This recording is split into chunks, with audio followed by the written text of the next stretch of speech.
ሰላም ጤና ይስጥልን። በአገር ውስጥም ከሀገር ውጭም የምትገኙ የቻናላችን ቤተሰቦች ከጋቢ ሚዲያ የዕለቱን ዜናዎች ይዘንላችሁ ቀርበናል። በቅድሚያም ወደ ዝርዝር ዜናዎች ከማለፋችን በፊት ዋና ዋናዎችን እናስቀድም። ከዜናዎቹ ጋር ትዕግስት ሊባኖስ ነኝ። አብራችሁን ቆዩ። የምክክር ኮሚሽኑ ከሽመልስ አብዲሳ ቢሮ ቀጭን ትዕዛዝ ተላልፎለታል። 15 የህወሓት ተዋጊዎች አስከሬን ሱዳን ተገኘ። ግብጽ ኢትዮጵያ በአባይ ወንዝ ላይ ተጨማሪ ግድቦች እንድትገነባ አልፈቅድም ስትል አስጠነቀቀች። ሩሲያ በኪቭና አካባቢዋ ባካሄደችው የሚሳኤልና የድሮን ጥቃት 17 ሰዎች ተገደሉ። አማኝና ወቅታዊ ዜናዎች እንዲደርሳችሁ ሰብስክራይብ በማድረግ ቤተሰብ ይሁኑ። የምክክር ኮሚሽኑ ከሽመልስ አብዲሳ ቢሮ ቀጭን ትዕዛዝ ተላልፎለታል። በምክክር ኮሚሽን አዘጋጅነት በፌዴራል ከተሞች አዲስ አበባና ድሬዳዋ አወቃቀር ዙሪያ ሲካሄድ የነበረው የምክክር ላይ ከኦሮሚያ ክልል ተወካዮችና አመራሮች የተደረገው አዲስ አጀንዳ የማስገደድ ጫና በመቃወም ከኦሮሞ ብሔር ተወካዮች ውጪ ያሉ የሁሉም ክልሎችና ብሔሮች ተወያዮች መድረኩን ረግተው መውጣታቸው ይታወቃል። ባለፉት 4 ሳምንታት በአዲስ አበባ ከተማ አስተዳደራዊ ወሰንና አወቃቀር ላይ 4 ዋና ዋና አማራጮች ቀርበው ውይይት ሲደረግበት የቆየ ቢሆንም በውይይቱ ማጠቃለያ ላይ አዲስ አበባ የኦሮሚያ ዋና ከተማና የፌዴራሉ መቀመጫ ትሁን የሚል ላለፉት 30 ቀናት ያልተወያዩበት አዲስ አጀንዳ በኃይል እንዲካተት ተደርጓል። በዚህ ጉዳይ ላይም እንዲፈርሙ ትዕዛዝ ወርዷል። ለመፈራረም የቀረበው ሰነድ በኦሮሚያ ክልል ፕሬዝዳንት ሽመልስ አብዲሳ ጽህፈት ቤት ተዘጋጅቶ የመጣ እንደሆነ ምንጮች ገልጸዋል። ከሽመልስ አብዲሳ ጽህፈት ቤት ተልዕኮ ይዘው የመጡ አካላት በኮሚሽኑ በላይ የአጀንዳው አስተባባሪ ተመስገን አብዲሳ በኩል ከተመደቡበት አጀንዳ ተቀይረው በተለየ ሁኔታ የአዲስ አበባን የድሬዳዋን ጉዳይ ላይ ለማዋከብ ተልዕኮ እንዲገቡ መደረጉ ተመልክቷል። በተጨማሪም አቶ ተመስገን አብዲሳ ከኦሮሚያ ክልል ከፍተኛ አመራሮች ማለትም ከዶክተር አብዱልአዚዝ ዳውድ የፕሬዝዳንቱ ጽህፈት ቤት ኃላፊ፣ ከአቶ ኃይሉ አዱኛ የኮሚኒኬሽን ኃላፊና ከአቶ ጉዮ ዋሪዮ የፍትህ ቢሮ ኃላፊ ጋር በመሆን ለኮሚሽኑ መመሪያና ማስጠንቀቂያ በመስጠት ተሳታፊዎች በግድ እንዲፈርሙ ከፍተኛ ጫና ሲያደርጉ እንደነበር ተጋልጧል። በተለይም ከአማራ ክልል የመጡ ተወካዮች ተሳታፊዎች የቀረበው ጫና በመቃወም ከፍተኛ ተቃውሞ እያሰሙ ሲሆን አንዳንዶቹ ከኦሮሚያ ክልልና ከአዳነች አቤቤ አስተዳደር የተላኩ የደህንነት አባላት ክትትል፣ ወከባ የተደረገባቸው መሆኑን ገልጸዋል። በመጨረሻም ተሳታፊዎቹ ከሽመልስ አብዲሳ ቢሮ የተላከው ሰነድና ትዕዛዝን ከአንድ ወገን የተጫነን ሰነድ አንፈርም በማለት መድረኩን ግቢውን ጥለው ወጥተዋል። 15 የህወሓት ተዋጊዎች አስከሬን ሱዳን ተገኘ። በቅዳሜው የሸራሮ ውጊያ ምክንያት በሱዳን ስቴት ወንዝ 15 የህወሓት ወታደሮች አስከሬን መገኘቱን ሱዳን ትሪቡንና ኤኤፍፒ ዘግበዋል። የሱዳን ሕክምና ባለሙያዎች ለአልጀዚራ እንደገለጹት በሽሬና ጦርነት ከሞቱ የህወሓት ተዋጊዎች ውስጥ 15ቱ በስቴት ወንዝ አስከሬናቸው በሱዳን ውስጥ ተገኝቷል። 6 የቆሰሉ በሐምዳይት ከተማ በሚገኝ ሆስፒታል ሕክምና የተደረገላቸው ይገኛል ተብሏል።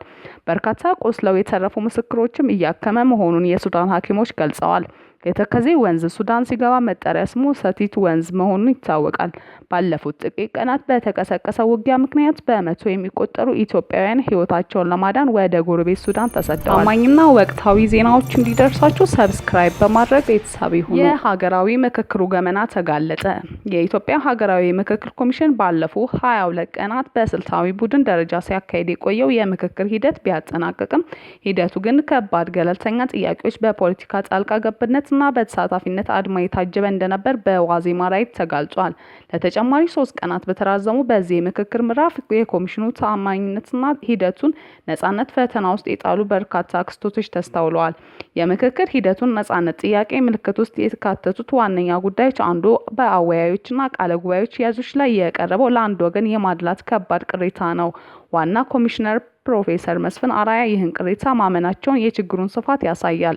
ከዚህም ባሻገር የምክክር መድረኩ የሀሳብ መንሸራሸሪያ ከመሆኑ ይልቅ ተሳታፊዎች በብሔር በሃይማኖትና በፓርቲ ማንነት ተደራጅተው በቡድን ፍላጎታቸው በኃይል የሚያንጸባርቁት የትግል አውድማ እየመሰለ መምጣቱ ታዝበዋል። ኮሚሽኑ ይህ አደገኛ ቡድን እንቅስቃሴ ለማስቆም እስካሁን የወሰደው እርምጃ አለመኖሩ ሂደቱ የተሳሳተ አቅጣጫ እንዳይዝ ስጋት ፈጥሯል።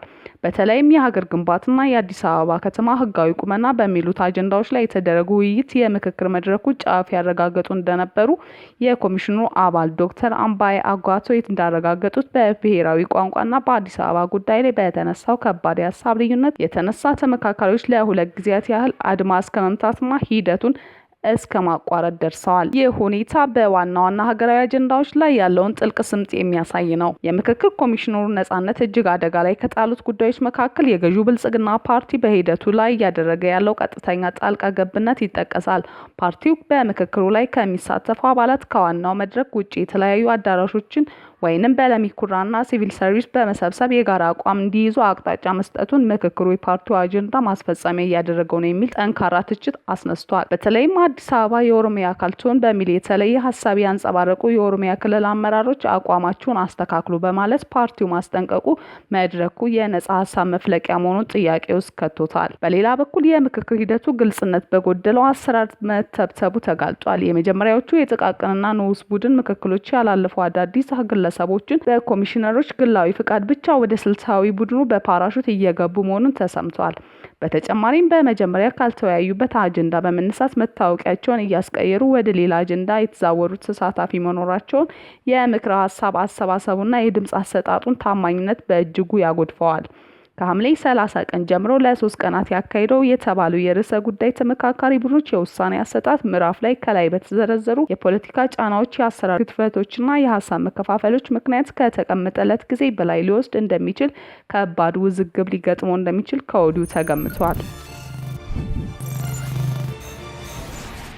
ግብጽ ኢትዮጵያን በአባይ ወንዝ ላይ ተጨማሪ ግድቦችን እንድትገነባ አልፈቅድም ስትል አስጠነቀቀች። ግብጽ ኢትዮጵያ በአባይ ብሉ ናይል ወንዝ በተጨማሪ የውሃ ግድቦችን እንድትገነባ በፍጹም የማትፈቅድ መሆኑን የሀገሪቱ የውሃ ሀብትና የመስኖ ሚኒስቴር ሃኒ ሴውላም አስታወቁ። ሚኒስቴሩ ይፋዊ መግለጫ የሰጡት ኢትዮጵያ በወንዙ ላይ ተጨማሪ የሃይድሮ ኤሌክትሪክ ማመንጫ ፕሮጀክቶችን ልትገነባ ነው መባሉን ተከትሎ ካይሮ በውሃ ደህንነቷ ላይ ያደገባትን ስጋት በድጋሚ ባንጸባረቀችበት ወቅት ነው። ሚኒስቴሩ ሃኒ ሴውላም በሰጡት ጋዜጣዊ መግለጫ ኢትዮጵያ ታላቁ የኢትዮጵያ ህዳሴ ግድብን ጨምሮ በአጠቃላይ 4 ግድቦች በወንዙ ላይ መገንባት ያወጣችውን እቅድ አዲስ አለመሆኑና ግብጽ ቀድሞውኑ የምታውቀው ጉዳይ መሆኑን ገልጸዋል። ሆኖም የግብጽ መንግስት እነዚህ ተጨማሪ ፕሮጀክቶችን ወደፊት እንዲገፉና እንዲተገብሩ ይፈቅዳል ወይ?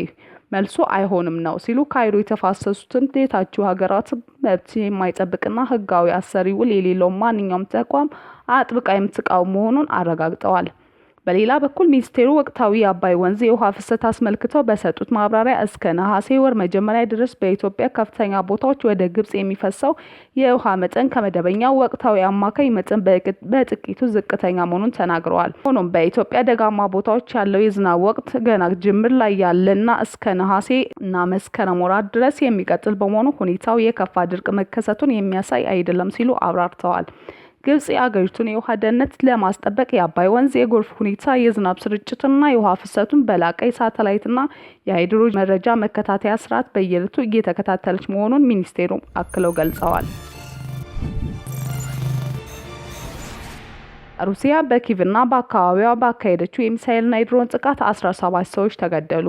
ሩሲያ በዩክሬን መዲና ኪቭና በዙሪያ ባሉ አካባቢዎች ላይ ሌሊቱን ባካሄደችው ከፍተኛ የሚሳኤልና የድሮን ጥቃት የ17 ሰዎች ሕይወት ሲያልፍ ከ44 በላይ ሰዎች መቁሰላቸውን ፕሬዝዳንት ቮሎዲሚር ዜሌንስኪ አስታወቁ። የዩክሬን የአየር መከላከያ ስርዓት የመከላከያ ሚሳኤሎችን እጥረት ስለገጠሙ የሩሲያ ሚሳኤሎች ማክሸፍ ሳይችል ቀርቷል። ሞስኮ በዩክሬንና በዙሪያው ባሉ ክልሎች ላይ የ2 ሰዓታት ያህል የዘለቀ ከተማ ድብደባ ፈጽማለች። በዚህም ምክንያት የ17 ሰዎች ሕይወት ሲያልፍ ቢያንስ 44 ሰዎች ደግሞ ከባድና ቀላል ጉዳት እንደደረሰባቸው አሶሼትድ ፕሬስ ዘግቧል። የኪቭ ክልላዊ ወታደራዊ አስተዳደር ኃላፊ ቲሙር ተካንቺዝ የኪቭ ክልላዊ ወታደራዊ አስተዳደር ኃላፊ ቲሙር ቲካቼንኮ የተገደሉት 17 ሰዎች መታሰቢያ ሀገራዊ የሀዘን ቀን መታወጁን አስታውቀዋል። የኪቭ ክልላዊ ወታደራዊ አስተዳደር ኃላፊ ቲሙር ቲካቼንኮ የተገደሉት 17 ሰዎች መታሰቢያ ሀገራዊ የሀዘን ቀን መታወጁን አስታውቀዋል። ዩክሬን ከአሜሪካ ያገኘቻቸውን ፓትሪዮት የተሰኙ የባለስቲክ ሚሳኤል መከላከያ ስርዓቶችን የሚያስፈልጉ ተኳሽ ሚሳኤሎችን አልቀውባታል። ፕሬዝዳንት ቮሎዲሚር ዜሌንስኪ በሰጡት መግለጫ ዛሬ ለተገደሉ ሰዎች ሕይወት መትረፍ ምክንያት ሊሆኑ የሚችሉት የባላስቲክ ሚሳኤሎች መከላከያዎች ነበሩ ብለዋል። አጋር ሀገራት የመከላከያ መሳሪያዎችን ለማቅረብ የሚያደርጉት መዘግየት ወይም ፈቃደኛ አለመሆን በቀጥታ ለዚህ መሰል አሰቃቂ የሰው ሕይወት ህልፈትና ውድመት መንስኤ እየሆነ ነው ሲሉ አክለው ገልጸዋል። በዚህ የሌሊት ጥቃት ሩሲያ 24 የባሊስቲክ ሚሳይሎችን፣ 4 የሃይፐርሶኒክ እና ሱፐርሶኒክ ክሩዝ ሚሳይሎችን እንዲሁም 115 ድሮኖችን መተኮሷን የዩክሬን ባለስልጣናት አስታውቀዋል። የጥቃቱ ኢላማ ከሆኑ ቦታዎች መካከል የቢራ ፋብሪካ፣ የህንፃ መገንቢያ ቁሳቁሶችን ማከማቻ መጋዘንና የሲቪል ፖስታ መለያ ማዕከል እንደሚገኙበት ዜሌንስኪ ገልጸዋል። የሩሲያ መከላከያ ሚኒስቴር በበኩሉ ጥቃቱ የተፈጸሙ ከወታደራዊ እንቅስቃሴ ጋር ግንኙነት ባላቸው የመጓጓዣና የሎጂስቲክ ማዕከላት ላይ ነው ብለዋል። በሌላ በኩል ዩክሬን ከአሜሪካ የሚመራው የሰላም ጥረት መጓተቱን ተከትሎ በሩሲያ የነዳጅ ማጣሪያዎችና ስትራቴጂካዊ ቦታዎች ላይ የምታደርገውን የድሮን ጥቃት አጠናክራለች። የዩክሬን ድሮኖች ከሞስኮ በስተደቡብ በሚገኘው ቱላ ክልል ውስጥ የሚገኘው የዊልቤሪስ መጋዘን መምታታቸውን ተገልጿል። የሩሲያ መከላከያ ሚኒስቴር በበኩሉ ሌሊቱን 475 የዩክሬን ድሮኖችን በ16 የሩሲያ ክልሎችና በክሬሚያ ላይ ማክሸፉን አስታውቋል። ታማኝና ወቅታዊ ዜናዎች እንዲደርሳችሁ ሰብስክራይብ በማድረግ ቤተሰብ ይሁኑ።